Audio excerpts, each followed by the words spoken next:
What furniture ought to go in the center of the room? What should be in the center of the room? How about a TV with surround sound, a refrigerator, or put a giant hole in the ground? Let's put a giant hole in the ground.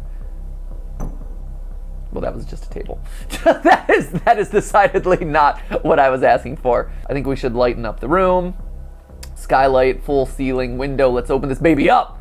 10 by 12 recessed electric, 6-inch soft LED ceiling light with fluorescent trim. Ooh. Let's put in live Tesla coils. Actually, I want a skylight. Let's see a skylight. Great.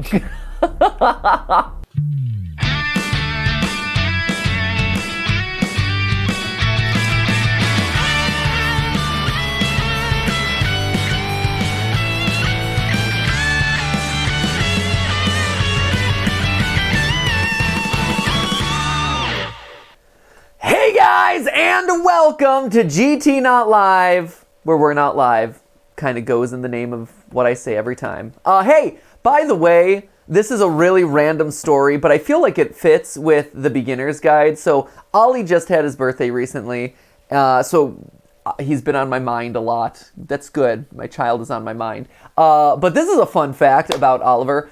So he loves music, just loves music. He loves singing.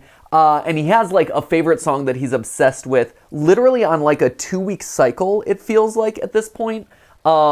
He can sing you the entirety of Video Killed the Radio Star by the Buggles, which he also knows is the first music video that ever played on MTV, which is not a fact that anyone cares about because MTV doesn't really exist as a music-oriented channel anymore. But now you know. First, did you know that, Matt? I did. I did know that. It's one of those facts that just like persists throughout history, even though like people don't really care about MTV so much anymore. But it's interesting. Like, what was the first ever music video to play on MTV? And it's like, oh, it's Video Killed the Radio Star. I miss Ollie's ABBA phase when he was singing a lot of ABBA. ABBA, yeah. So at this point, ABBA's now a classic. When he says it's an oldie, he'll say play a classic one, and we'll play like. When he says a classic one, it's one that he is nostalgic for at this point, which his very first obsession song was Witch Doctor by the cartoons. The ooh, ee, ooh, ah, ah, ting, tang, la, la, bing, bang. That was his first ever one. That's his first song that he was obsessed with. And yeah, then he went through his ABBA phase, he went through a Styx phase.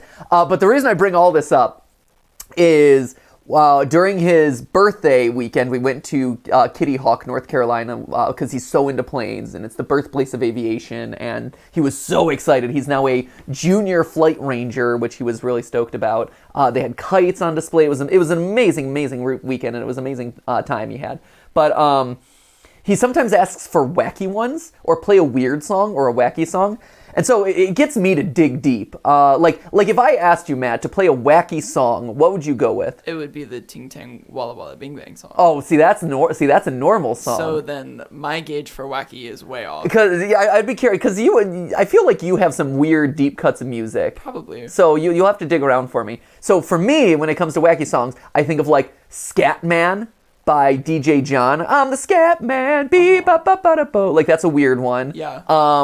I also think of like some Beatles White Album stuff, like Number 9. Have you ever heard Beatles Number 9? I don't think so. It's literally a bunch of white noise with someone repeating like Number 9, Whoa. Number 9. It's an incredibly difficult song to listen to. It's not even a song really, but I'm like, here's a weird song. Have you tried I'm Blue? Yes, by Eiffel 65. Yeah, is he into that one? Yeah. I think if we give it a couple more times, he'll be into it. Okay. It's not, again, that's not weird enough for him, though. Like, he wants weird stuff. So, his current obsession, and what this is all getting to, is his current obsession is with one of the... it's pulling deep from my roster of music knowledge. I love opera, and so I've been pulling in... one of the strangest, it might be the strangest opera, no, it is definitively the strangest opera that I know, Einstein on the Beach, which is by Philip Glass. He's a minimalist opera composer, which means that unlike operas, which are really flowery and this and that, he's very to the point about like breaking down operas into like their musical components. And Einstein on the Beach is like his biggest, to my knowledge at least, his biggest example of that, where literally the songs are people counting. and it's just choruses of counting rhythms and music. And so it's like 1, 2, 3, 4, 1, 2, 3, 4, 5, 6, 1, 2, 3, 4, and then you have like weird people speaking things in the background, and it's a bunch of nonsense. I cannot imagine seeing this show in real life. It's supposed to be like a 4 or 6 hour show that goes forever. Anyway, his current obsession is Knee Play 3 from Einstein on the Beach, where it is literally a 4 or 5 minute song of people being like 1, 2, 3, 4, 5, 6, 7, 8, 1, 2, 3, 4, 5, 6, 7, 8, 1, 2, 3, 1, 2, 3, 1, 2, 3, 1, 2, 3, 1, 2, 3, 4, 1, 2, 3, 4, 1, 2, 3, 4, 1, 2, 3, 4, 1, 2, 3, 4, 1, 2, 3, 1, 2, 3, 1, 2, 3, 1, and he like loves the rhythms of it. It's wild. He also probably knows all the words. He does. No, well, that's the other thing too. Like he immediately, and we're like, oh, it's just them counting. He immediately latched onto the words, but like the speed at which they're saying it and the rhythms of it are, because it keeps switching between like 4 time, 3 4 time, and like 2 4. It's a wacky one. Anyway, so I bring this up just because it's a funny anecdote from my life, that at this point when Ollie wants to play a song, he asks for Knee Play 3 from Einstein on the Beach. And every morning, part of our morning routine is he throws away his nightly pull-up and he puts his clothes in the hamper, and they make sounds every time that he does it. It's just kind of funny, and he's always excited to see what sound does Diaper Silo make today. And so for the last 2 days, he's been very excited that Diaper Silo makes Knee Play 3 sounds and Hamper makes Knee Play 1 sounds. So if you ever want to expose kids to a weird opera that, who knows, maybe they'll enjoy, Einstein on the Beach, there's your cultural edification for the day. Good to know. Yeah. Speaking of weird games, speaking of weird creative outlets, the Beginner's Guide. So for those of you who don't remember, this is another game created by the creator of the Stanley Parable, which in and of itself was a very meta look and meta commentary on what it means to be a narrative story in a video game format, where it's all about kind of challenging your assumptions about what a game is, challenging your role as the player in that game, and having a lot of fun with it and telling this really compelling narrative about what it means to interact with a video game. This is a very different game that leans in on similar themes of what does it mean to be a game creator, and what does it mean to be a creator of any artistic project, and see that evolution of a creator across a slate of work, right? And so when we last left off, we were on chapter 8 of this one, I think. But overall, across the board, if you missed part 1 of this, I don't know why you're watching this. I'm glad that you are, though. Thank you. Please go back to watch part 1, because so far this has been a really interesting game. It seems to be a very insightful look at the creative process, at what some people do when they are applying kind of like, when they are entering into kind of like this creative mind space. And it's prompted us to have a lot of interesting conversations about the nature of art. So yeah, let us know what you think down below. Also, if you I meant to ask, speaking of, the one area of music that I'm not super familiar with, I'm sure there's others too, but like the biggest gap in my knowledge as I see it is country music. If there is any country music that I should expose Oliver to, it doesn't have to be weird stuff, but like country music that you think like a kid should know, leave it down in the comments below, because that is the one area of music that I feel most blind to. I was never really exposed to it. I've never really sought it out actively, even though I don't dislike it. It's just never been like, I need to learn about this. So please let me know. Anyway, Beginner's Guide. Let's hop into it. All right, so let's see where we're at. This game is connected to the internet. As you walk around, you can leave notes. Oh yeah, I remember this. So this was me kind of making the Dark Souls joke. All notes you see are left by other players. Okay. So let's look around. Ooh, hello. Nice room. Knot! Oh, got him. Got him with the knot every time. Boom. Roasted. So first off, I'm sure you can deduce this, but this game is not connected to the internet.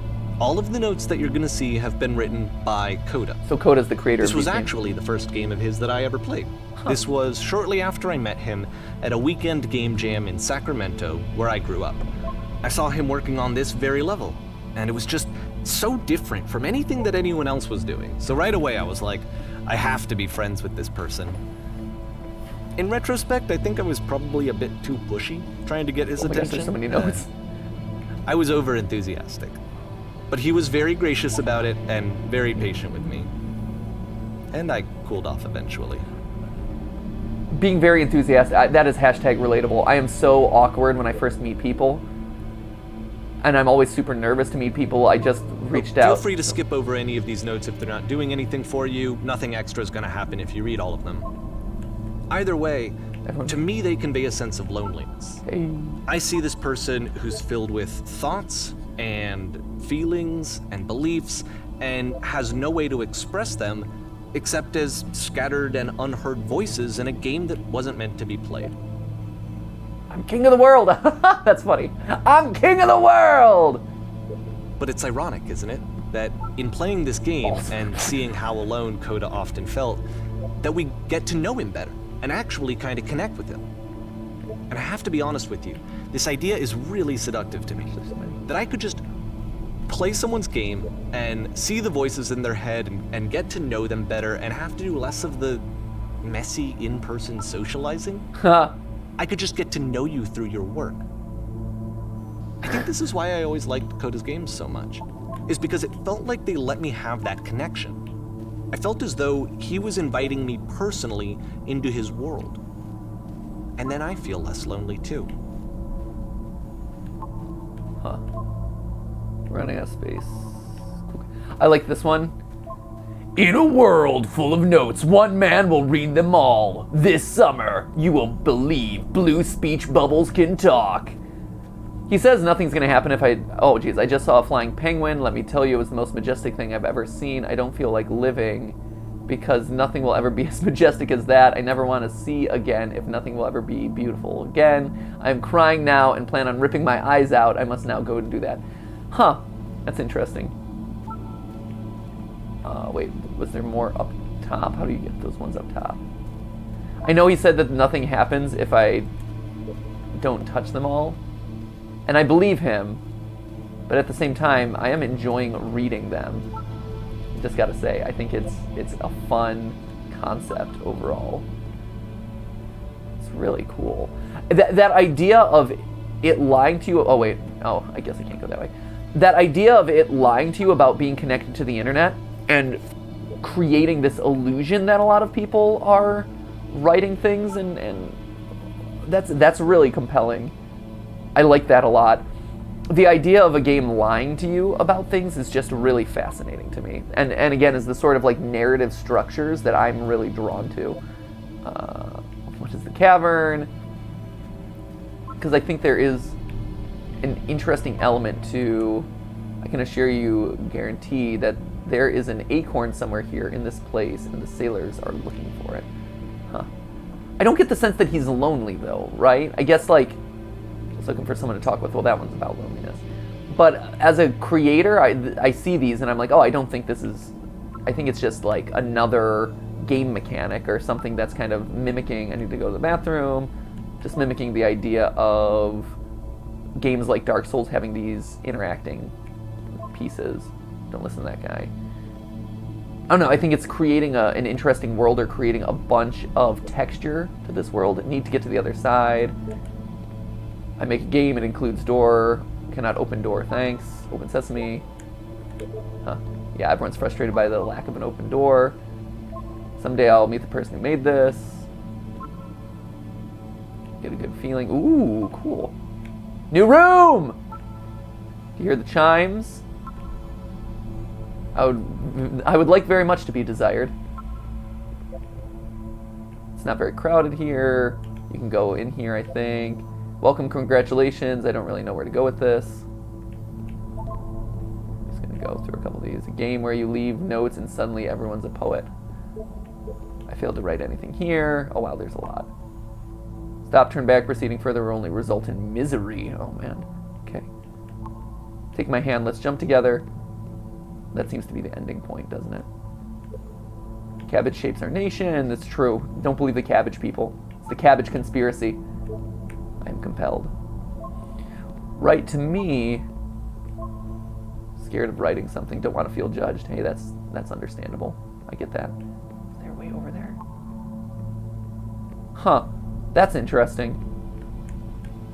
Maybe going down here will get you over there? it down? What's the painting? Don't talk about me that way. Doesn't matter if you get over there. Very good game. I like that he's leaving comments that say on his own that's a good game. I think I'm not going anywhere. I need someone to talk to. Oh yeah, there is more. Okay. Next time I'll do better. Yeah, I think there's something interesting to be said about like how he chooses to texture his game with these comments.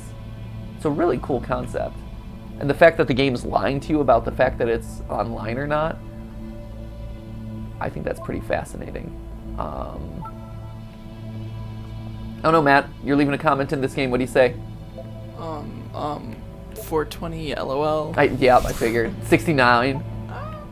69. I do like, I kind of see what he's saying with the painting, though. I think that's really interesting.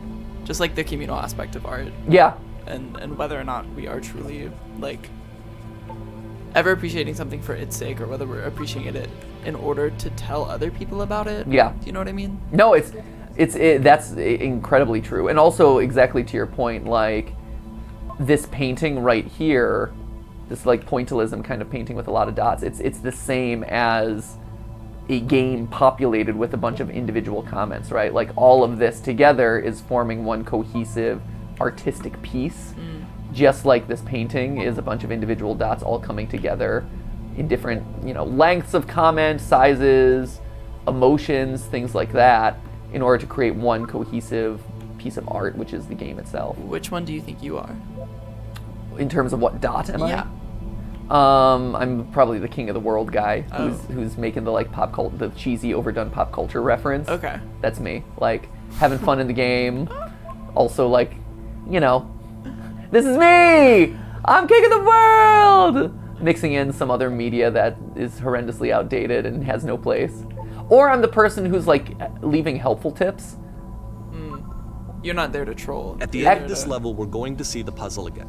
And here, I'll tell you what I think the puzzle means. Each of these games represents an idea that was on Coda's mind at the time that he was making it. And the puzzle is a way of closing the door on a previous chapter of his life before moving on to the next one. That's interesting. That's really interesting. So I will say, actually, if you're, there's those 3 dots again. He uses those 3 dots in a lot of places. That's weird. I wonder what those mean. Because it feels like each of his games, after exploring a theme that he might find difficult, Coda can then place this puzzle that he knows has a reliable solution. That's interesting. He understands exactly how it works, and so it gives him a simple mechanism for moving on. So this puzzle solution. What do I do? Help. How do we solve it? Doesn't make sense. Second door won't open. Help.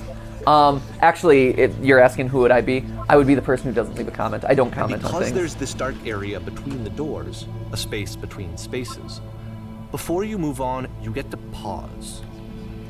Just for a moment, a few seconds to reflect on and let go of the events that led you here. To step back and connect the pieces together. To grasp at that elusive bigger picture. That's interesting.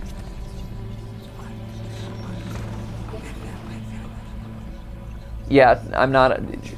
I will say you can tell that he's the one leaving the comments. Hello. You can tell that he's the one leaving the comments because if real people were leaving the comments, there'd be a bunch on the other side of that door basically being like, I did it! Or like, you figured it out, congratulations. But yeah, when it comes to games, like I'm such a solo game player and, how do you leave notes? That's funny. That I wouldn't do it. That's just not the thing that I like. I don't really comment on videos. Doing things for public consumption, ironically enough, is not something. Wait, are you there? Please say something. It can be anything. I just need you to say something. Talk to me, please. Why you're having so much difficulty talking? Speak, speak, speak, speak, speak. Huh. That's interesting. That the ending is all about commenting. Oh no! This one is tough. It's gonna kind of just spin its own wheels for a few minutes. Hang with it. All right, let's spin some wheels, shall we?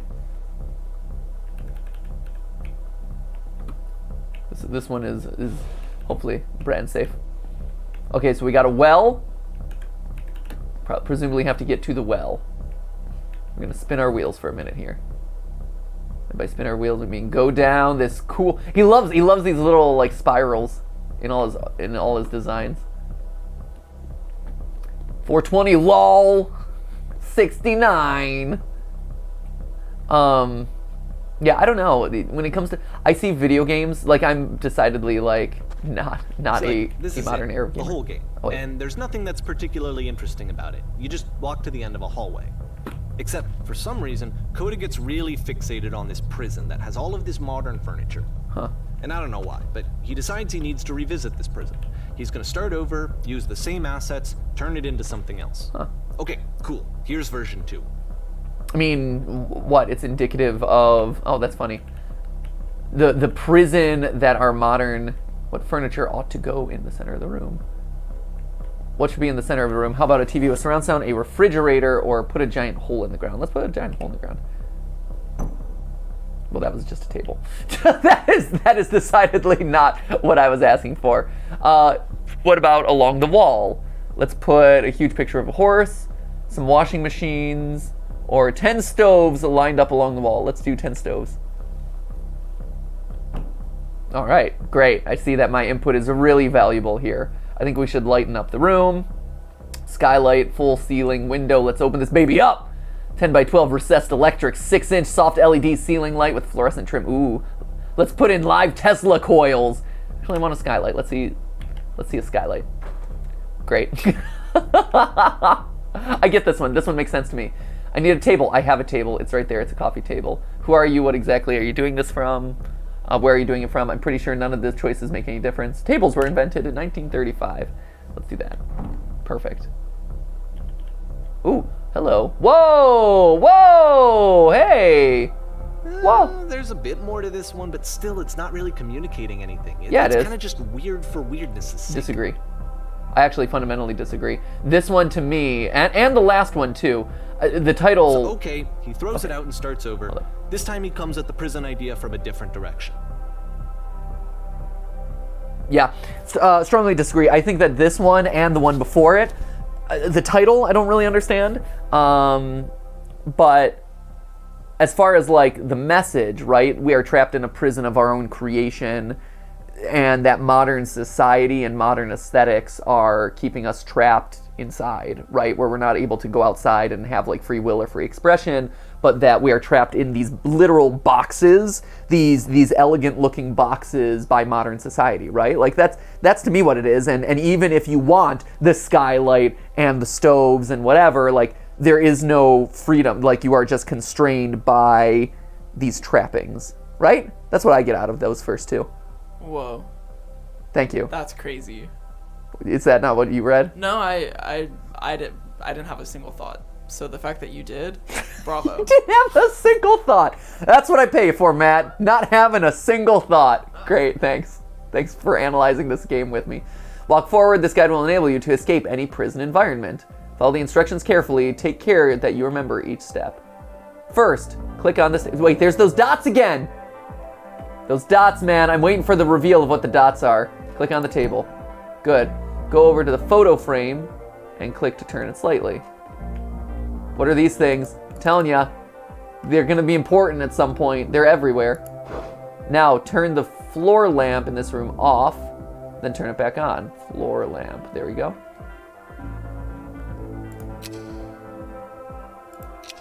Okay, I guess this is on and off. It looks more off than it was. Now go to left side sofa, move it over a little. Finally touch the shelves. Great. That's it. In a real prison, the escape will now open. Return to the start to be taken to your prison.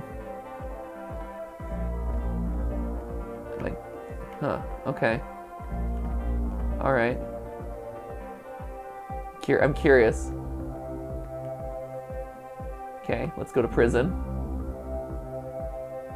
Where are we going with this one, friend? Okay, so here's my prison. And of course, now the table is gone and you can't begin the chain of events to escape. Ha! Ha ha! That's funny. Here's a version where there are no bars, but you can't actually get to the well. and then a version where the inside of the prison is the outside and the outside is the inside. Oh, weird.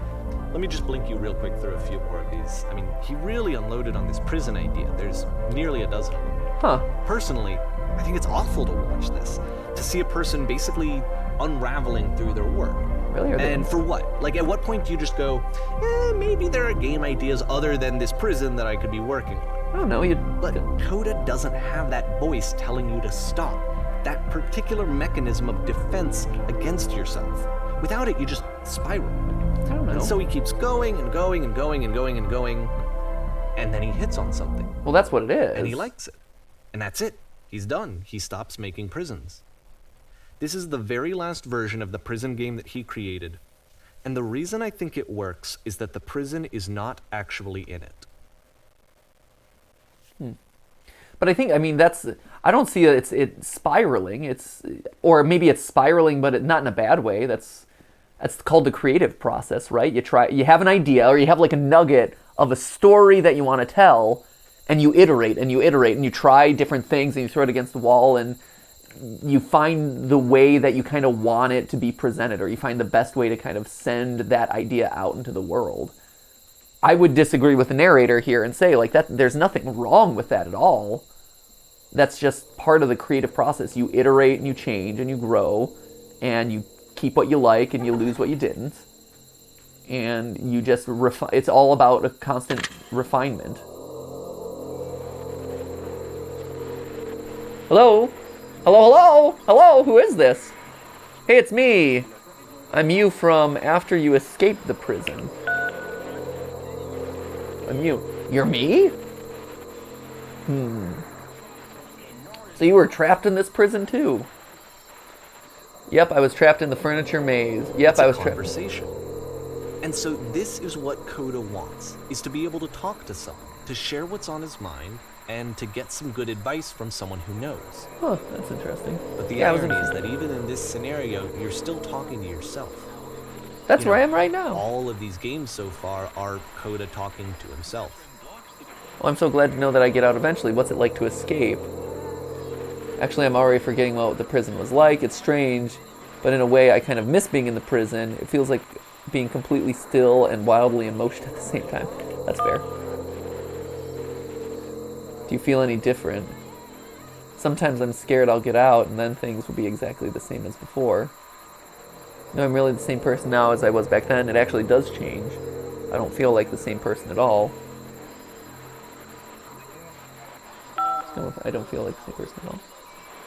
Oh good, yeah, I've got the sense that he doesn't want to be himself. That's so nice to hear. That makes me feel really happy. Age just kind of does that. It's still me, but I'm not somehow. It's hard to describe. Remember to enjoy being who you are right now. It won't last. Let's go with that. It's still me, but I'm not somehow.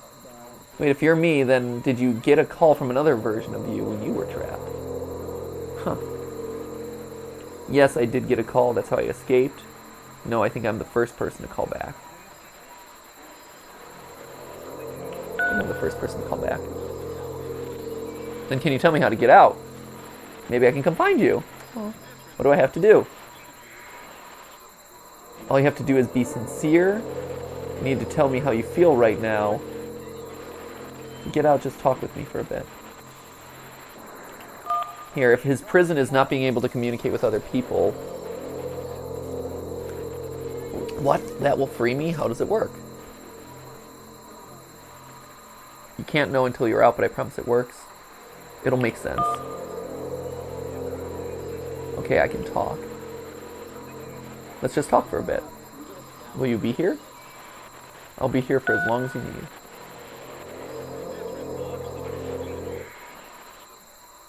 I can see why he considers this a fitting conclusion to the prison games. Huh, After all of the obsession and frustration, just to be told by someone you can trust that things are going to be okay.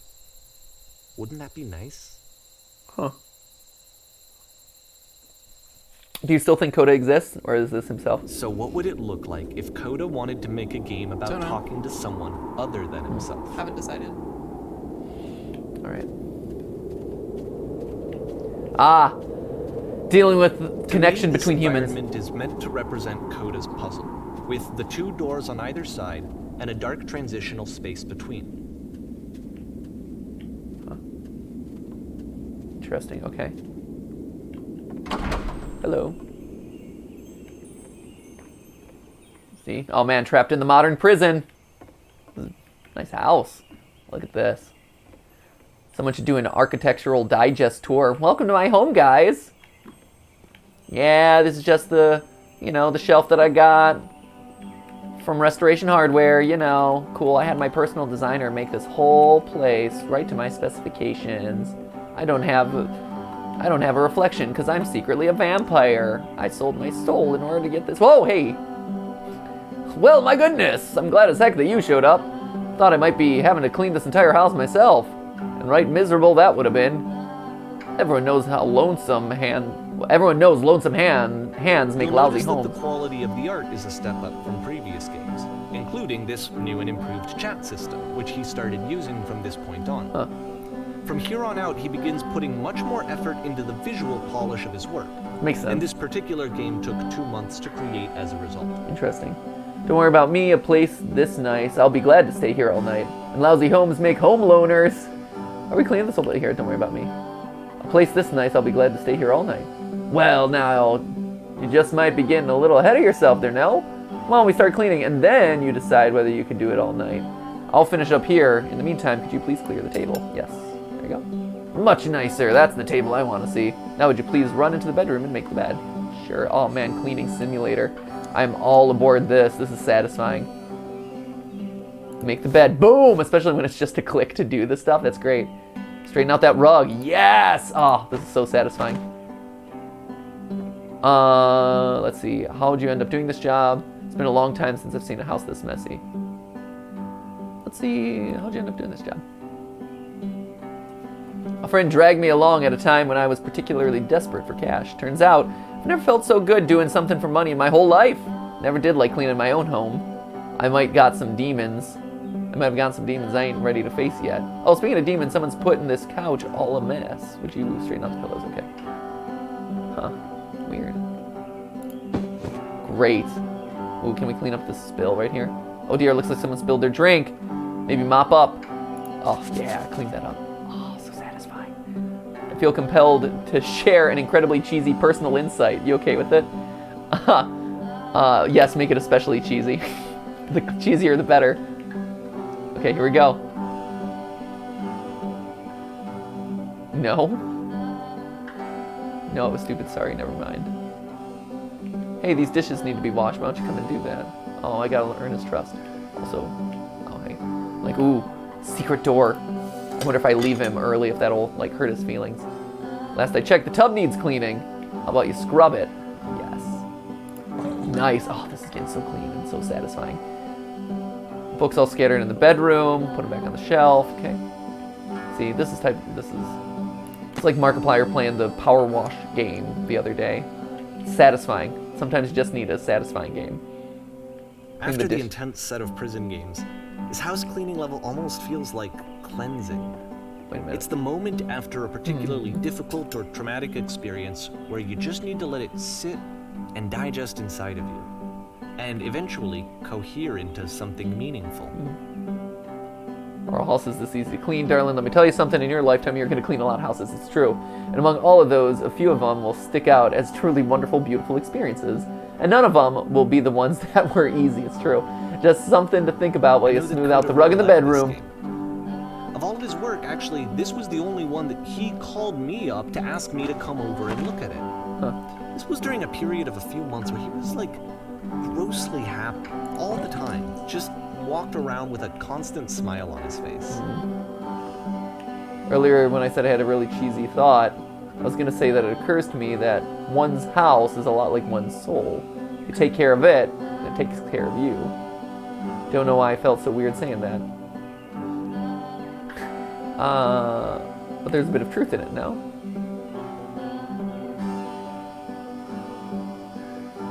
Anyway, so housekeeping.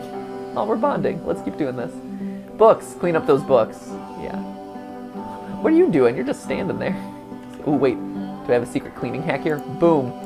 Oh, I don't. Like, I'm gonna speed run this cleaning game. Watch out, DDQ. All those. I'm glad he made this. I'm glad he found some peace. No, where's this going? It's starting to, I have a feeling this isn't gonna go well. But, Do you enjoy this? Of course, it can't last. There it is. The music stops, your companion is gone, it's time to leave. Okay. The door at the top of the hill is now open as well. Great. Again, you can't stay in the dark space for too long. You just can't. You have to keep moving. It's how you stay alive. Huh. Oh no, he's gonna get trapped in the dark space. Is this all a metaphor for depression? And he's gonna get trapped in the dark space? And the light is the light Which through is the the dark. whole point of the puzzle doors, right? That sooner or later you have to pick up and move. Maybe not. I really thought that was the point of it.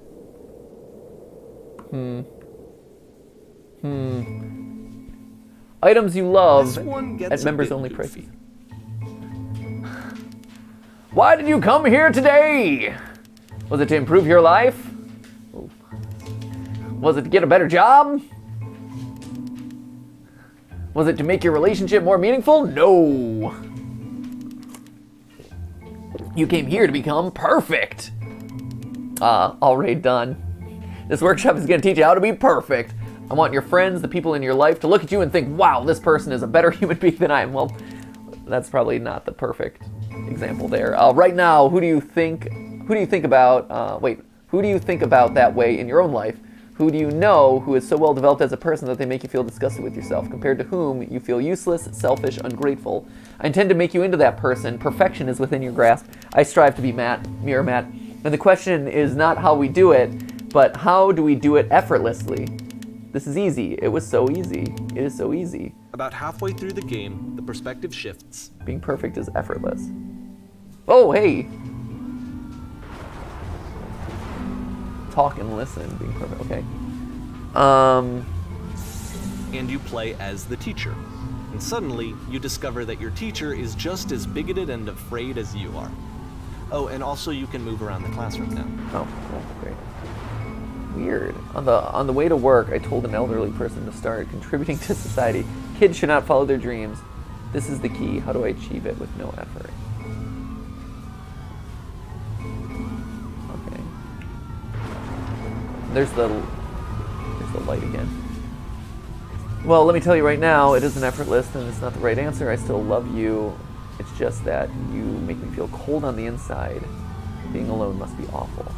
Wait, so one's yellow and one's gray. So wait, the gray is me? Thank goodness all of you perceive me as being wise and intelligent.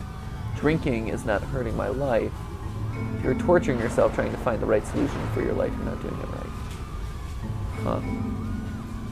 So, okay, the gray thoughts are his insecurities, or the lies that he's telling himself. Do you understand that you won't be happy until you love me? This is for you. Seek out only one thing. What is the easiest, simplest path forward? I'm developing a cyst. Ew, gross. Developing a cyst. Nasty. Haha, just kidding. Anyone else want to do ecstasy after this? There is no truth. There is no path. Haha, just kidding. JK. What if I'm not a good teacher? You guys, something is coming out of the back of the room. Look out. I feel like that's the answer there. Nothing. No one. I can move around the room. Is there? Everyone run. Run! Insecurities. Insecurities are going to destroy us. Run, you fool! For this one. I feel like it's one of the most relatable experiences that you can have. To assume that some other person is perfect and totally fulfilled in every way, and completely miss all of the little flaws that make them painfully human. I think about this game a lot these days. Huh. Weird. All right. I'm curious where this is headed.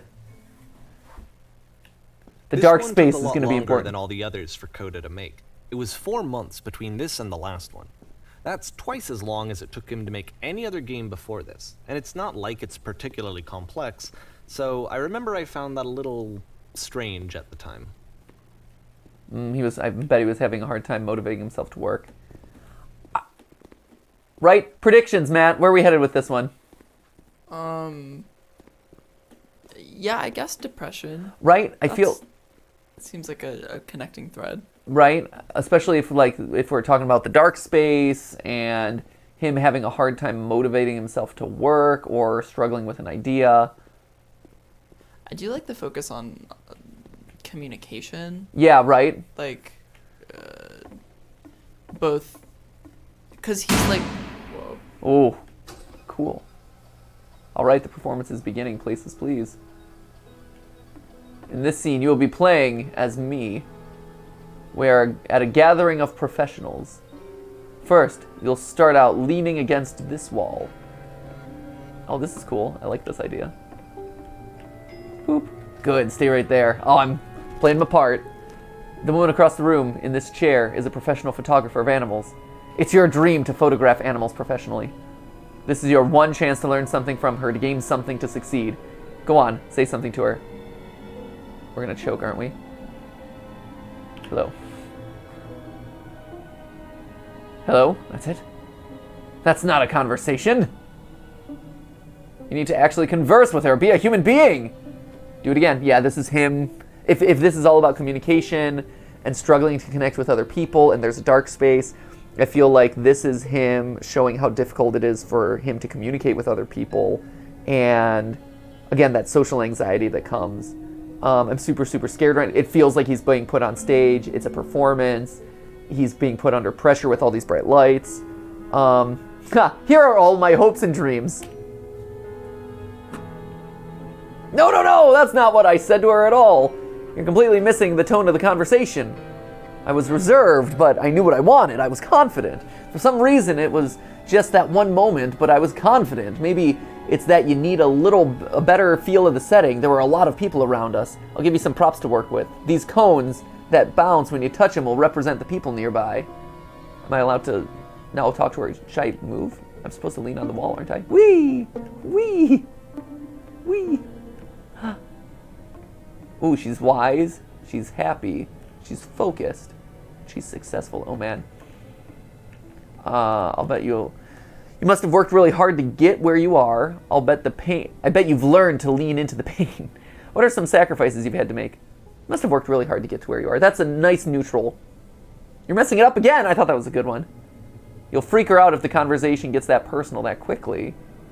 Do you not realize how important this is for me? I'll never get another opportunity like this. Everything was riding on this. It's all past tense. Here, let's try something. Oh. Hello. This is cool. I like this. I think the theater aesthetic is really awesome, actually. I'd love to see more games actually play with that idea of being up on a stage. Oh, now we're trapped in the prison! A prison of our own insecurities. Oh, yeah. Okay, now, yes, this is working. This is what it was like. Eerie premonition of what's going to happen next in Coda's life. The solution to social anxiety, to fears of having to perform and having to chase success. Sure. The answer for Coda is to withdraw, to hide himself away. Yeah, there you go. Which is what leads to scenarios like the stairs that slowed you down several games ago, where it just becomes harder and harder to access Coda's inner landscape because he keeps retreating. He just keeps backing away from possible connections to anyone other than himself. Yeah. And to be honest, I didn't consider it very healthy when I first played this game. You know, it looked to me like he was trying to justify the idea of just disconnecting yourself from the world. And that wasn't what I wanted for him or for his games. Because I feel like a lot of his games are inviting me to connect with this person, to bring him closer. That's interesting. But what can you do? After this, Coda went off and took another 5 months to make a new game. I mean, Mobius trip. To play this game properly, you have to keep your eyes closed. Click to begin the game. Okay, I'll do this in a second. It's real quick though. It is interesting that that idea of retreating into yourself. It's one of the things that, and we'll see where this goes, but it's one of those things that Steph and I both have been working with Ollie a lot about, is articulating feelings. Because I don't know what it is. I mean, Stephanie was the same way when I met her too. Like, where you keep things bottled up for so long because you retreat into yourself and you just like contain it, that you never have a good chance to process it. And with Oliver, it's the same thing. Like, like we see him working through emotions like at night or whatever, and we try to like, hey, it's healthy to talk about your emotions. Let's talk about it. Let's communicate. Especially at 3, it's crazy. And yeah, it's one of those things that it is helpful to have someone to talk to in order to, express your feelings. Matt, are you feeling okay? Do you need to talk about anything? Yeah, I'm good. You good? Yeah. Anything keeping you bottled up? I know you just had a birthday. You're feeling any existential crises that come associated with that? I got some hip pain. I understand. Doing some stretches though. I've been going through some back pain. Yeah. I understand. Getting old is hard. The human condition is tough. Yeah. You gotta feel your feelings. Yeah. And express them. Feel, don't keep them bottled up. Don't retreat into yourself. It's okay. Are you doing okay? I'm doing okay. Anything? I'm a little bit tired. Would it be easier for you to talk to Gigachu? No, you know what? It's nice to talk to you, Matt. Okay, cool. Thank you for being there for me. No problem. This is nice. We're here for you. And you know what? I bet someone's down in the comments for you to talk to, too. Let's have an open conversation, friends. All right, Mobius strip. I'm going to keep my eyes closed. Keep my eyes closed. Sounds great. Sounds incredible. What am I hearing? Where's the volume? This is the volume? Okay.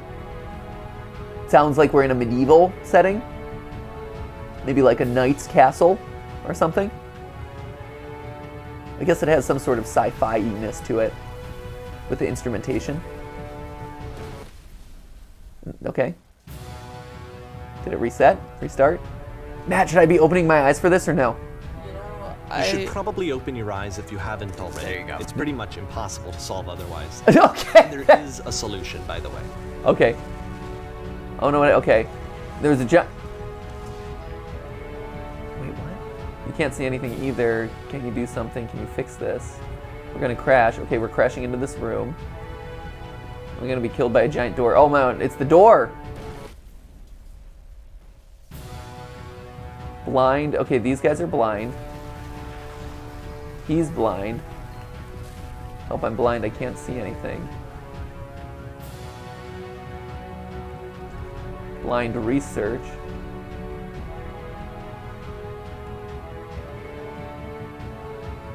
Okay, well, we're going to activate the shields. There's the dots again. Blind captain. What is that? The door? SS Whisper. Help, I'm blind. Okay, so we gotta watch out for the door. Aha! Okay. Here we go. Truth. The only way to stop it is to speak something that is honest. I can't keep making these. Yes, that's it. That's the truth. I can't keep making games. I don't feel like it anymore. I'm out of ideas. Like I said, I was getting concerned. First off, he's never been this explicit in his work about exactly what he's thinking. So where's that coming from? But then even weirder, his work has potentially stopped being an outlet for him. Not like he's having trouble iterating on ideas, but he literally just can't think of new ideas anymore. And in person, he was being a lot more distant than usual. Like, you know how sometimes a person will just deflect anything that you say in order to keep themselves disconnected all the time? It was that kind of thing. Here was the point in my relationship with Coda where I really started to wonder if he needed my help in some way. Interesting. His games are going to get more desperate from here on out. Oh, good. Great. After this game, it's almost 6 months before he finishes something new. It's okay. He can move on and do other things. It's okay. Here, we'll talk about it in a second. Where am I? Ooh. Cool. Where did this island come from? How do I get out of here? Where did this island come from? More island. Nice. Ooh. Is that a person? How lovely. It's been a long time since I talked to anyone. What's wrong? You look lost. I'm a bit lost. When I try to create, I feel empty. I have nothing left to give in my work. I'm completely out of ideas. Let's do I have nothing left to give in my work. Oh no! Oh no, that's so sad. What happened? Did something change? There was a machine that kept me going, and it stopped. I'm trying to find this engine that used to protect me. To start it again. There was a machine that kept me going, and then it stopped. I guess. Oh, hello. Wait, you're looking for a machine. I think I know where it is. It isn't far. Oh, you have to take me to it. I need to see it to know why it stopped.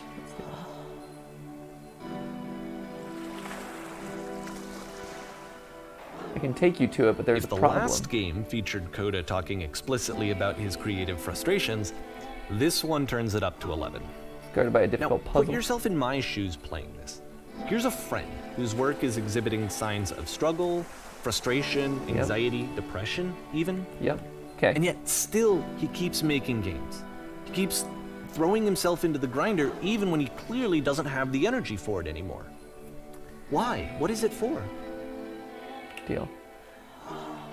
Well, it's the outlet. I mean, it's the safe space. It's the outlet that he knows, right? Like, it's the means of communication that feels natural. And as humans, we get caught into these patterns of, expressing ourselves in the ways it's the most comfortable, right? Going in a different route or trying to express yourself in a different way. Like, that's hard, and especially when you're feeling desperate and out of answers and in need of help.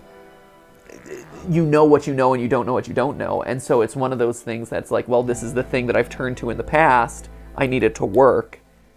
And it's hard to break yourself out of that rut or know that you need to ask for help in the first place or where to turn to, especially if you don't have other people in your life who can do that sort of thing for you. From my perspective at the time and just what I knew of him, this was a result of how isolated he was. He was in his own little bubble, just sitting at his computer all day, not really showing these games to anyone, not releasing them onto the internet, and so he didn't have anyone outside of himself to connect with. He had no outlet to ground himself on. I've solved this puzzle before. Oh, wonderful. Can you help me do it? Yes. First, you have to open the door. Okay, now what? Now, you have to close the first door.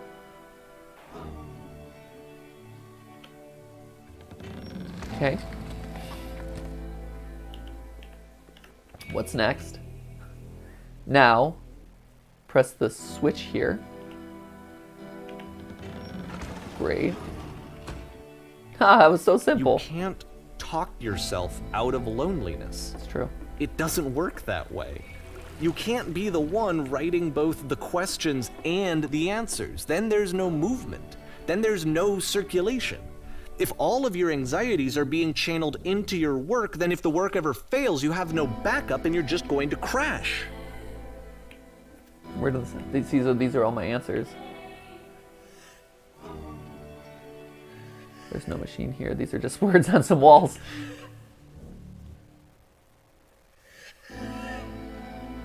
Trust me, you'll see. You have to say that your work is fun and easy. You have to say that game development is simple and joyous and that you love it 100% of the time. No, don't do it! Be honest with yourself! Oh, no. Oh, okay. Oh, okay, here we go. Ah, that feels wonderful. But it wasn't true. Why did I feel so awful when I said it? Don't worry about it, just keep talking. No, don't believe him! Keep saying that creation is easy. It's not! When I make games, I feel completely energized. I'm constantly excited and enthusiastic about my work. It is easy, it never stops. Yes, there was these floating color blocks. Seeing this game at the time that he made it, it looked really unhealthy to me. I would agree with that. Watching him do this to himself, and I hated it. I hated seeing him so trapped. It's like, video games are not worth this amount of suffering. This is someone I really cared about. And I used to get so much joy out of seeing him create. For him to suddenly become angry and frustrated like this, it was the worst thing for me. You don't want to go out there. All my hopes and dreams were the sacrifices you had to make. It's interesting because it's stuff that isn't just in this game. It's not dialogue options in this one. It's dialogue options from all the previous games. Any sacrifices made for my work are 100% worth it all the time. Ooh, hey, can I leave? Can I leave? I don't know. This is what I felt at the time. I don't know how else to explain it. I'll be safe. I wanted it to stop more than anything. I had never felt so rotten. I needed more than I had ever needed anything for this to stop. There it is. He's caught in the prison. But it didn't stop. After finishing this one, Coda takes another 7 months and comes up with a new game.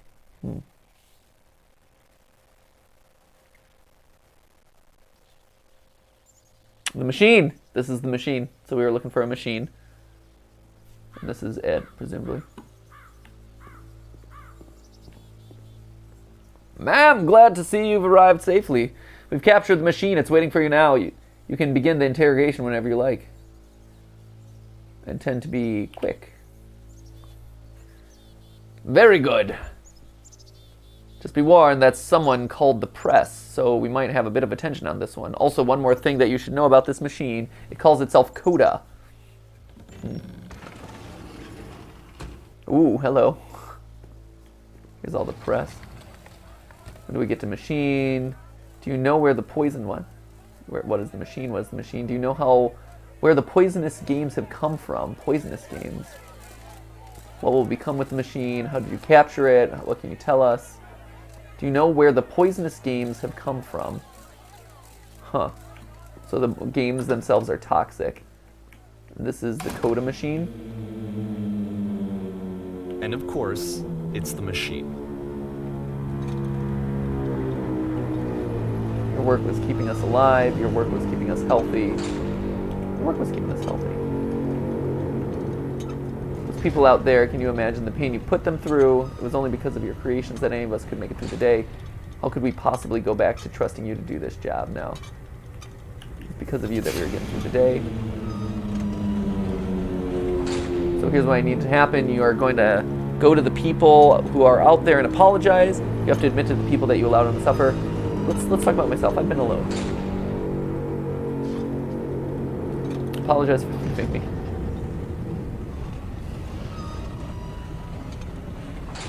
No, nothing. Think carefully. I know how to hurt you. I have seen the thing you fear.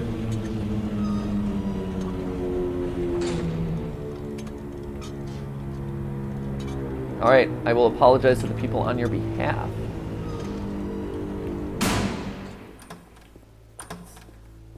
That's not a good answer either, though, honestly. Ha! Press conference. This is cool.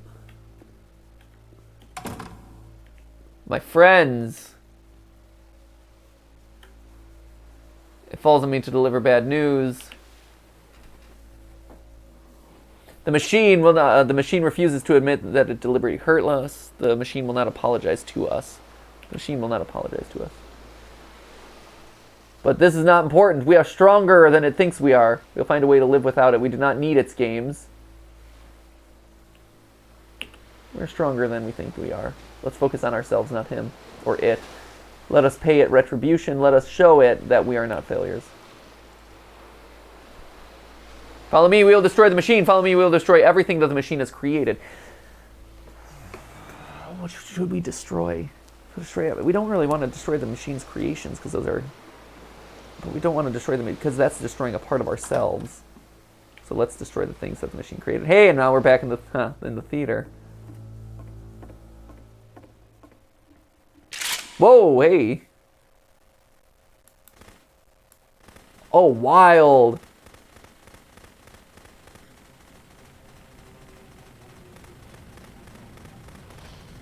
Huh. Interesting. Oh. Coda, I'll make sure your work dies here. Coda, I'll make sure you are known forever. So now the work is becoming self-destructive. And I'll tell you, at the time that I first played this game, shortly after he made it, here's what I'm thinking to myself. I'm thinking that Coda's stuck in his own head. and that it's having a very negative effect on him, and that all he needs to do is just start showing his work to people to get some actual feedback on his games. I don't know if that's the right It solution might here. get him out of isolation. Ooh. Oh, wow, So, yeah. as I'm thinking this, I realize that I could be the one to initiate it. Because it would never occur to Coda to start actively soliciting feedback, so what if I did it for him? If he could see the difference it would make to have more actual conversations with other human beings, would that bring him out of his mental spiral? Would it give him confidence in himself? Would it bring meaning back into his work? I think that's the question you have to ask yourself with anything that you do is, what is the goal of it? And I think what the problem here is there's no goal that I can see. So I started showing Coda's work to people. Ooh. I took this one, and the islands which you just played, the theater, the notes, the house cleaning game, and some of the prison escape games. Sure. I brought them to people that I knew and trusted. I asked their opinions. And the great part is that they really loved his games. Uh-huh. You know, the point of it all was just to give him some external reference point, but they genuinely loved his work. There was nothing for him to be afraid of.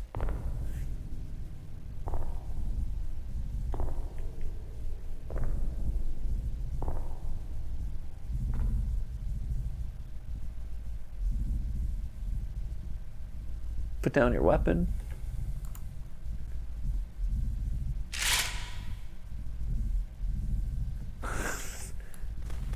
Oh, here we go. Can you see why I felt like this was the right thing to do? Because it's the thing that I always feel like I need, to be told that my work is good, that I am good. Oh no. When someone really connects with a thing that I've made, when they see themselves purely in my work, there's nothing that feels better. And I got to give that very same feeling to my friend. No. I did something, I really felt like I'd done something good, like I was a good person. I felt Yeah. like there was a friend who was in trouble and was unhappy and maybe didn't like themselves, and I could fix it. If I could give him this gift, maybe I could fix the problem.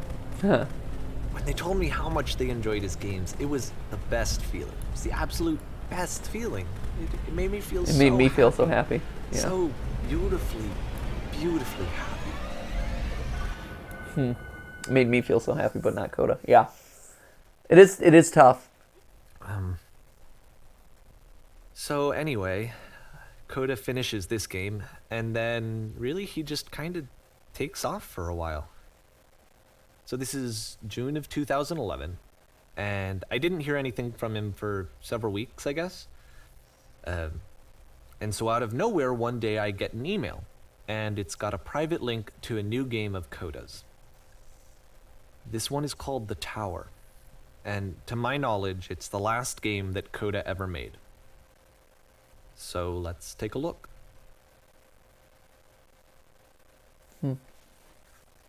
I get the so a couple things real quick before we start whatever the last game is. I get the challenge of wanting to help solve other people's problems, and that's one of the things that I struggle with a lot of times, where I feel like I have a solution or I know the solution for the person and they don't take it or whatever, and it's frustrating. But you know, sometimes the best thing that you can do, and Steph and I have talked about this too, where like sometimes the best thing that you can do is just serve as a sounding board to the other person, and they don't need a solution. They don't need your help in that way. They just want someone to bounce their feelings off of and just to tell them that they're heard and that they're seen. And that's been, I think, a bit of a learning curve for me over the last, maybe since Ollie, I think, because with Ollie, it's like, there's not enough time to do everything, so let's just solve problems and solve problems and solve problems and solve problems or whatever.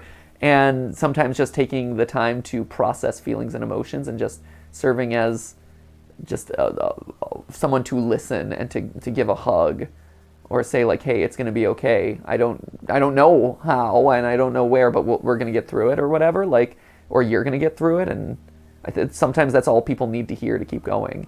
It's something simple like that. You don't need an elaborate multi-step plan. So I get that. And I will say, I try not to like apply what he's doing, which is like, it felt good to me, and I forced him into the thing. Usually it's more I just like present the solution, and if they take it, great. And I've learned that like sometimes you just have to step back and like, hey, here's I can help you in the way that you need help, but I can take a more active role if you need to. And it seems like he's pushing Coda into a place where he doesn't want to go or wasn't ready to go to, which is never the right solution there. That's interesting.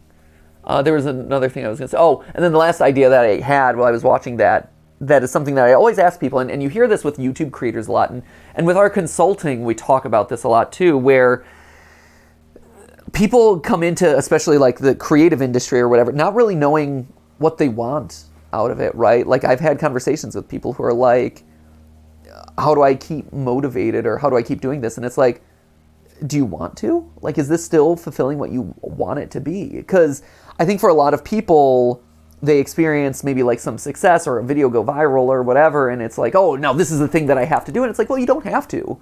You can always hop off. You can do something else. Like, just because you enjoy making video games doesn't mean you have to be a video game designer, right? Like, that doesn't mean you have to make a career out of designing video games. That can just be a creative outlet. And I think nowadays there's this pressure of, you have to absolutely love your job and it's the thing that you are destined to be and whatever. And in fact, I would argue the opposite, right? If you enjoy something, keep it as something you enjoy, because making it for work or for profit in a lot of ways takes away a lot of what you loved about it in the first place. Doing theater professionally prevented me in a lot of ways from enjoying theater personally, because I was always so critical of everything that I would see and watch and consume.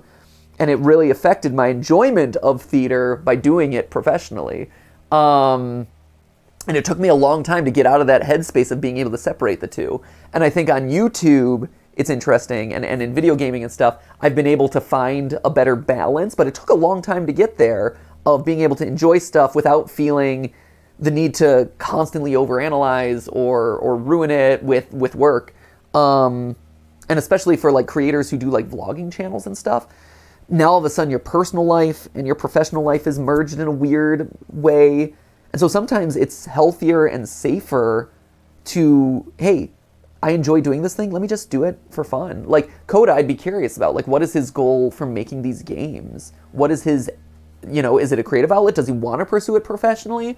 Because I would also argue that if he's trying to pursue it professionally, these aren't the games that he should be making. This isn't the direction he should be working towards, right? Based on the work that he's doing, if he does in fact exist, right, or is a character. That's the thing that I would argue, right? Like, there's doing things professionally, commercially, because you want to be successful, and then what level are you looking to be successful? Like, step back and ask yourself, why are you doing these things? Because, a lot of times it's easy to kind of fall into a route because it feels like the thing you're supposed to be doing, because life has kind of pushed you in that direction. But it's always okay to be like, no, you know what, this isn't the right path for me. I need to hop over and do something else. Or change direction. Like a lot of YouTubers whose channels have kind of gone off over the years. They still feel trapped in their channel because it's the thing that they do, and that I'm a YouTuber and this is my job and this is my career. And but they don't look at it that way. One of the other things we have a lot of conversations about is like finding a balance between what's creatively satisfying for you on your channel and what's professionally sustainable on the channel, right? Like certain creators who have a format that really works and is taken off and that's what they're known for, and they're like, yeah, but I hate it. Like, this is not the thing that I want to do. And it's like, well, you can do more creatively satisfying things with yourself, but you have to understand that that's not going to be as professionally successful, potentially, or it's going to take a long time to get the audience over to enjoy that sort of thing. And so you have to ask yourself, what do you need in this moment? Do you want it to be money and get all the views and this and that? Well, then great. You're kind of stuck doing that thing that you're known for. Or are you okay with the channel taking a hit or making a transition period or whatever to do this other thing and finding a balance? Or do you just lean fully into the personally satisfying, and yeah, the channel might not do as well, and you might not be as profitable off of it, but it's creatively fulfilling you. One piece of content can't do all of those things, right? And so it's about either finding a balance or making a decision in one direction or another. And I think a lot of people struggle with that. There's this idea of like, if I do this one thing, it has to accomplish it all. And it's unfair to expect that of your work, of the audience who's watching you, in this case YouTube, like that sort of stuff. It's tough. Life is hard, and there always has to be this constant reassessment of where you're at in order to kind of like see, am I on the right path, or do I need to change? Or am I just kind of going with the flow and I'm not happy about it? It's tricky. Anyway, final game.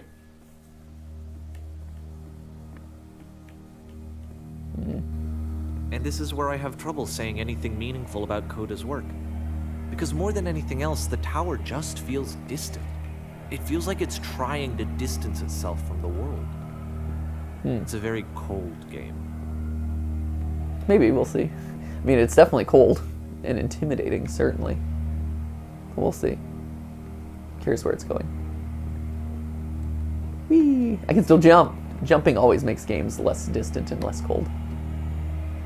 This room actually has a maze in it. Does it? Does it? Oh, hello. Oh. Except that all the walls of the maze are invisible. And then every time you touch one of the walls, there's this awful flashing and noise. So the experience is really miserable. Yeah, I was The gonna say game that. goes beyond not being meant to be played. It actually seems to despise the player for trying to play it at all. But I do want to show you the rest of the levels, so when you're ready to continue, press enter and I'll put a bridge over the maze. Yeah, please. I have no idea where this is. Like, this is impossible. Oh. Shoot, I got a little bit further. I kind of want to do it. Okay, this kind of sucks, though. All right, let's put a bridge over the maze. Curious. These are the assets that he used a lot in Stanley Parable. The kind of like generic wall assets with the labels on them. That is a tough maze, man. And I'd to be be curious. fair, it's not like this is the first game that's needed some modification to be playable. Like the house cleaning game. You know, that one used to actually loop the cleaning chores and you just cleaned a house forever. I had to cut it off so that you could exit the house and the game would actually end. But that game had an idea that it was actually trying to communicate. What's the deeper idea behind the invisible maze? Get out. Stop trying. Like you said, it's being upset. The only way past this challenge is to randomly guess the 6-digit. Ha! Like the invisible maze, it's frustrating to me, because it's the opposite of everything else that Coda has made. Huh. It doesn't encourage thought or engagement. It doesn't ask anything of me, except a lot of my time. Huh. If I could have reached him during this time, then maybe I could have asked him, but I couldn't. I still don't really understand why this is here. It's like you're not welcome. Get out of here. I'll put the code on the Leave me ground for alone. you here, though, so that we can move on. 151. Yeah, it's get out of here and leave me alone. 151. This is interesting. 151, 617. Jeez. You would never, this would take so long to guess. There's so many combinations, 6-1. You would have no idea.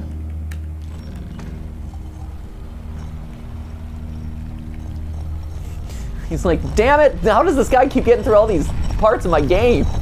If I'm Coda, I'm like, darn it, I don't want him to move forward.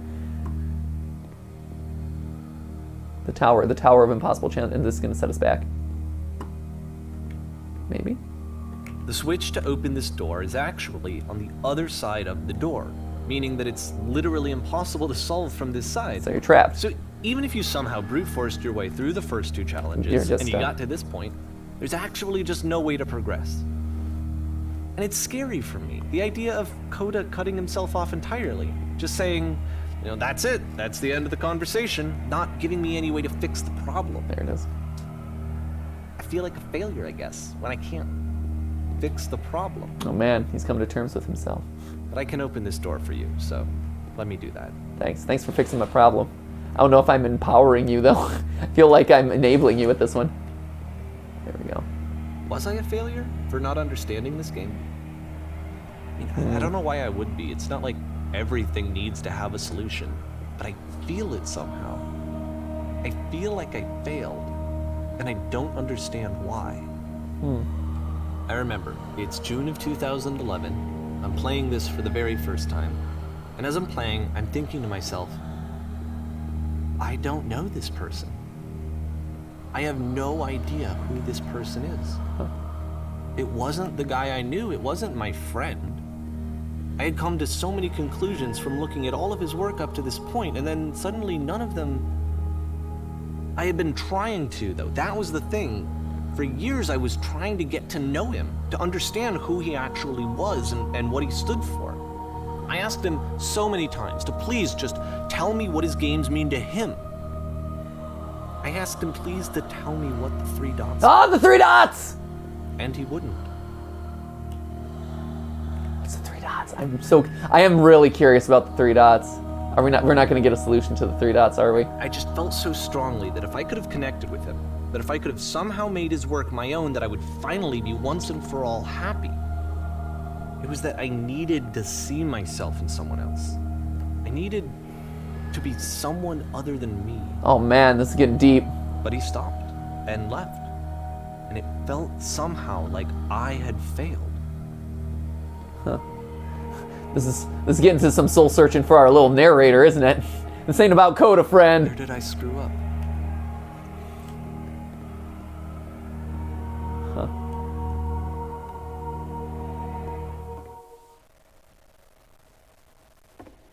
Dear Davey, thank you. I'm the reason that you stopped making games, aren't I? It's because of what I did. I poisoned it for you. Huh. Thank you for your interest in my games. I need to ask you not to speak to me anymore. Huh. Wow. I don't think I ever told you this, but when I took your work and I was showing it to people, it actually felt...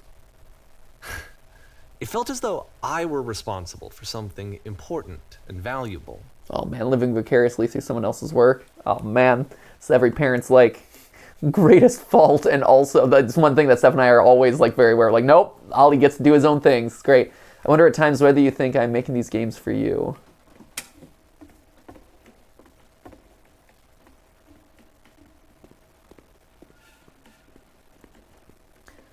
You've so infected my personal space. The people who played them, they treated me like I was important.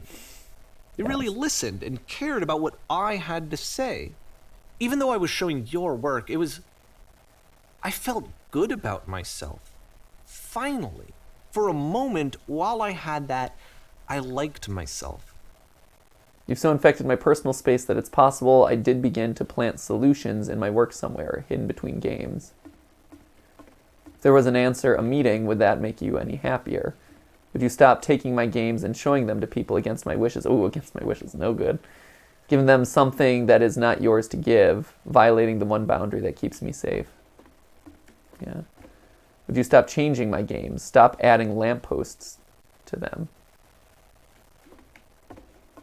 Like the lamp. Would you simply let them be what they are? And I didn't have anything left to show people. I just had to be with myself. And as soon as that happened, there was no feeling at all. Nothing. Less than nothing. I feel physically ill. What does that mean? You desperately need something, and I cannot give it to you. I literally do not have it. Struggling to come up with new ideas is not making me depressed. Low points are just a part of the process.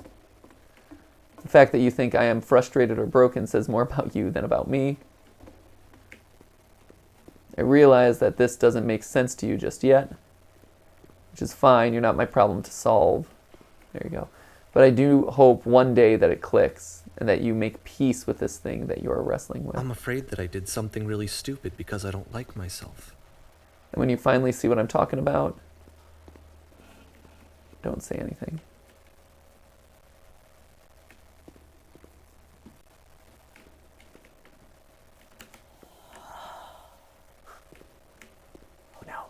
That's why I'm releasing this collection of your work, is because I haven't been able to find any other way to reach you. I've tried everything. And so a part of me has hope that if I put this compilation out into the world, and if I put my name on it, that maybe enough people will play it so that it'll find its way to you, so that I can tell you that I'm sorry. I know I screwed up.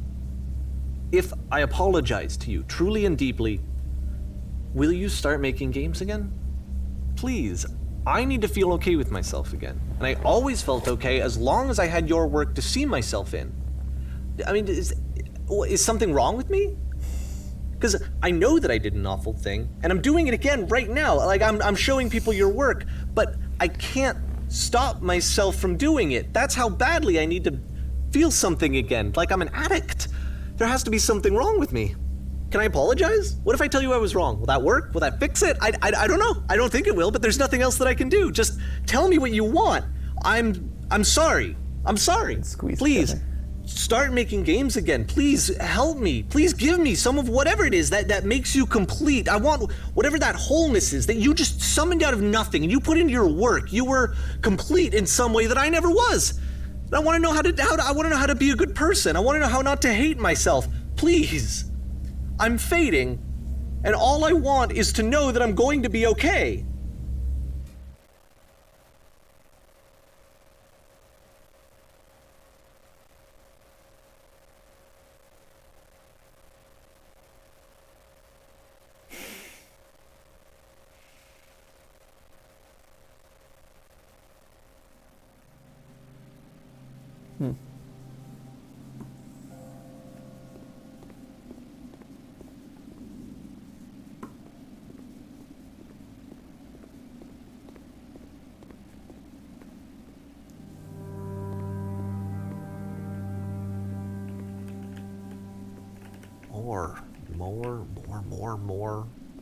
More love, more praise, more people telling me that I'm good. Always more. It's like a disease.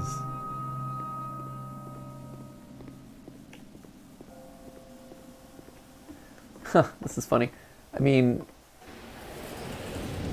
some of it does relate to, again, like the conversations that we have with other channels, where this is different from kind of the feelings that he's having right now, but that idea of more immediately makes me think of, like, you have a lot of YouTubers who are chasing numbers, right? But the thing is, the numbers always go, and there's no substance to the numbers. Like, view counts rise, they fall, subscriber numbers go up, they go down, but like numbers don't provide happiness or like an ending. Solution. Yeah, there's no end point, right? Like, unless you're saying, like, I'm gonna do this until 10 million, 1 million, whatever it is. I guess if someone had find an told endpoint me ahead of time that he just really enjoyed making prison games, maybe I wouldn't have thought he was so desperate. I wouldn't have told so many people that he was depressed. That's probably should tell people that. Maybe he just likes making prisons. Yeah, that's right. It's kind of like what I said. You just iterate on an idea for a while. Good. I'm glad that I disagreed with him on that point. Feel better about that.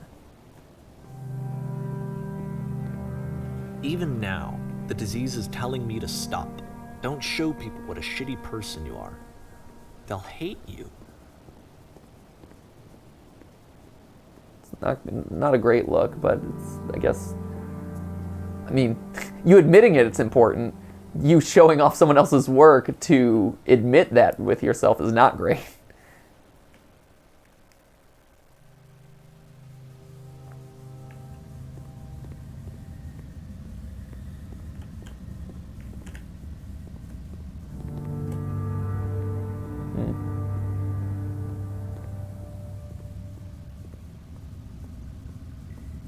If I knew that my life depended on finding something to be driven by other than validation, what would that even be? It's strange, but the thought of not being driven by external validation is unthinkable. Like, I actually cannot conceive of what that would be like. Oh man, that's another, this is hitting on a lot of stuff that Steph and I have been having a lot of conversations about, because also, again, with Ollie, it's like, you want to reward him and encourage him to do, when he does things and shows excitement about things, but also... What now? You have to encourage him to be intrinsically motivated. Like, it's not just mommy and daddy saying bravo or saying, like, good job, Ollie, but it's like, hey... I think I need to go. Do you feel proud? And I'm sorry, because I know that I said that I would be here and I would walk you through this, but I'm starting to feel like I have a lot of work to do. I have a lot that I need to make up for, and so I'm just gonna... Okay. Okay, you can go. I can walk through this. It's all right. But yeah, it's that idea of how do you instill intrinsic motivation or encourage someone to just find natural enjoyment out of something. It's a tough balance to strike. You know, because we as humans are so primed to like do something and get response. And it's good and it's rewarding, right? And the brain gets the shot of the dopamine and whatever, but you know, you have to engender some element of just doing it because you enjoy it or doing it because you like it. Let's go into the hole, shall we? Ooh, hello, rising platform. Huh.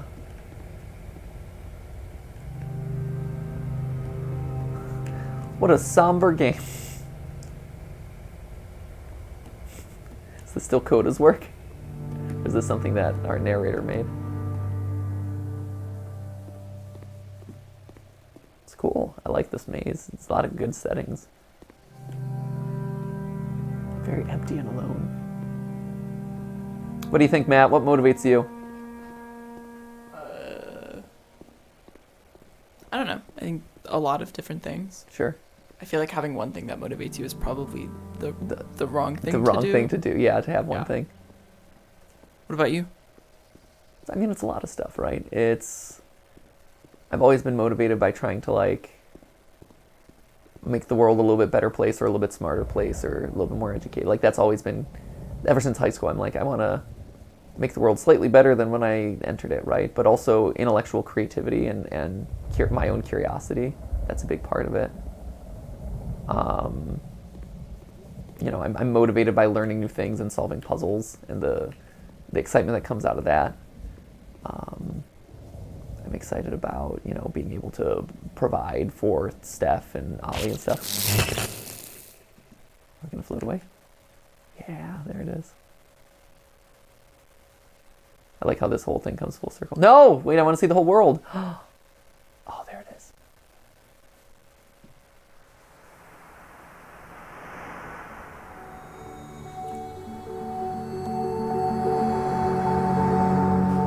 I do like, you know, trying to help other people.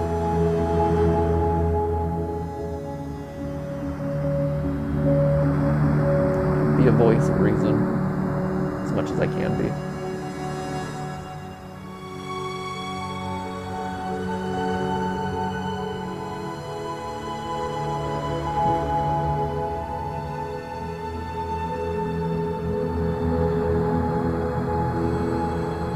And it changes with time, right? Like, and with where you are in life, different positions. You know, at this point, one of the things I really like is having the opportunity to provide voices or opportunities for other people. You know, for myself, pursue other creative avenues, things like that. Turn back from this cave. Turn back from this game, thanks. You said, let me prove that I'm brave. Let me keep going. Huh. But the cave goes for miles and miles and miles. And you're so tired, but I know that you're strong. So turn back.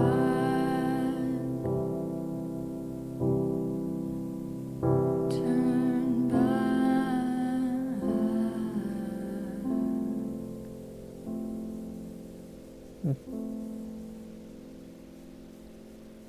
Interesting. Well, there you have it. What do you think, Matt? I had fun. Yeah? Yeah, I thought it was really great. What'd you think of it though? What's your assessment? How did it make you feel? Give me your feedback. I feel introspective. Okay.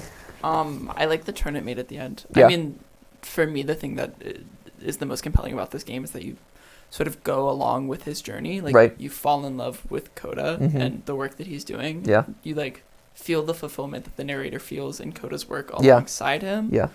And so then at the end, you realize that you've kind of been obsessive in the same way that the narrator's been. Yeah. Which just makes it, like, that realization that he has at the end hit so much harder. 'Cause you feel the same excitement about his work that the narrator felt. Yeah. That's nice. Yeah, this is an interesting. It's very different. It's very different from Stanley Parable. We're assuming it's not a real story, right? It's probably inspired by real events, though, I would suspect. Yeah. Right? Like, this is a feeling that he himself has had or has dealt with. Yeah. Yeah. I wonder if he's also been on the other side of it. Like, if he has been the Coda. Oh, no, I'm sure, right? I would assume that I feel like it's hard to have that level of personal experience or that connection without having gone through it yourself. Mm-hmm. You know, it's one of those things that having gone through it gives you an entirely different perspective on the feelings of what the other person might have in that scenario. But yeah. It's interesting. And oh man, sometimes a game is just a game. It doesn't need to be overanalyzed. There you go. Anyway, fascinating. Great. Love it. That was really good. That was really, really good. And again, takes the medium of playing a video game and does really interesting things with it narratively to tell a really compelling story. So awesome. Two for two. Clapping half to that game. Yeah, very somber at the end. It gets you really thinking. But let me know down in the comments below, not only your favorite country songs that I should be playing for Oliver, but also what you thought about this. What's your interpretation? Do you have, how did this make you feel? I think that's the most important thing is like, hey, how did this make you feel? Because if a piece of art makes you feel something, that's when it's effective, right? Or gets you to think a little bit. So thank you guys so much for watching. I'll see you in the next video. And remember, it wasn't a live stream, but it was a video for you. See ya!